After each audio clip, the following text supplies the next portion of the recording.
존경하는 국민 여러분, 대통령 경호처는 지난 1월 3일 공수처의 윤석열 대통령에 대한 체포영장 집행과 관련해 대통령 관저 진입을 승인하지 않았습니다. 이를 두고 일부 언론과 정치권에서는 대통령 경호처가 개인 사병으로 전락했다, 경호처장이 호위무사다, 경호처를 해체해야 한다고 주장합니다. 심지어는 경호처장이 실탄을 장전하여 발포하라고 했다는 터무니없는 주장까지 난무하고 있습니다. 대통령 경호 책임자로서 참담하고 안타까운 마음을 금할 수가 없습니다. 대통령 경호처는 지난 1963년 창설 이래 정파와 이념을 초월하여 목숨을 바쳐 역대 대통령을 지켜왔습니다. 1979년 12.6 사태, 1983년 아웅산 테러 때는 다수의 경호관들이 희생되었습니다. 보수니 진보니 하는 정파적 이념은 대통령 경호처와 아무 상관이 없습니다. 과거 김대중 정부 때도 노무현 정부 때도 대통령 경호처는 한치의 소홀함도 없이 완벽한 경호 업무를 수행했습니다. 심지어 고 이의호 여사님을 더 잘 경호하기 위해 법제처 유권 해석을 통해 경찰이 아닌 경호처 종신경호를 실시했습니다. 지금도 정당을 떠나 세 분의 전직 대통령과 권양숙 여사님을 헌신적으로 경호하고 있습니다.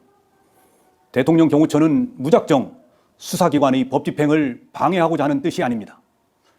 지금 윤석열 대통령은 비록 탄핵소추안이 국회에서 가결된 상태이지만 주권자인 국민의 손으로 뽑은 현직 대통령이 분명하고 법이 정한 대로 그에 상응한 경호를 받고 있습니다.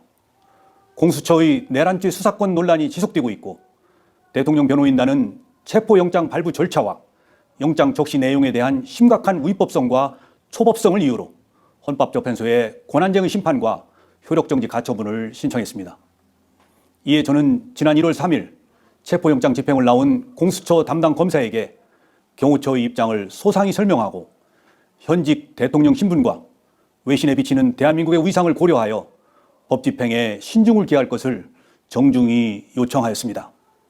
아울러 체포영장 집행 수사관들과 경호관의 대치 과정에서 어떠한 폭력이나 물리적 충돌도 없도록 조치하였습니다. 국회의원도 회기 중 체포를 위해서는 국회의 동의를 받게 되어 있습니다. 그런데 사법 절차에 대한 편법, 위법 논란 위에서 진행되는 체포영장 집행에 대해 대통령의 절대 안전 확보를 존재 가치로 삼는 대통령 경호처가 응한다는 것은 대통령 경호를 포기하는 것이자 직무유기라고 판단하였습니다. 만약 이러한 판단에 오류가 있다면 저는 어떠한 사법적 책임도 감수하겠습니다. 일부 언론과 정치권에 요청합니다. 더 이상 대통령 경호처가 개인 사병으로 전락했다는 모욕적인 언사를 삼가 주십시오. 대통령 경호관들은 지금 이 시간에도 경호 훈련에 땀을 쏟으며 임무 수행을 위해 최선을 다하고 있습니다. 공수처와 국수본에도 요청합니다. 수사 절차를 세심하게 검토하여 국민으로부터 선택받은 대통령의 명예와 대한민국의 국격을 지켜나갈 수 있도록 협조해 주십시오. 국가 기관끼리 충돌하는 불행한 모습을 국민들께 더 이상 보여드려서는 안 됩니다. 대통령 경호처는 앞으로도 좌고우면하지 않고 전직 대통령, 현직 대통령, 미래의 대통령 누구라도 국민이 뽑은 대통령의 안전을 확보하는 데 신명을 바칠 것입니다. 감사합니다.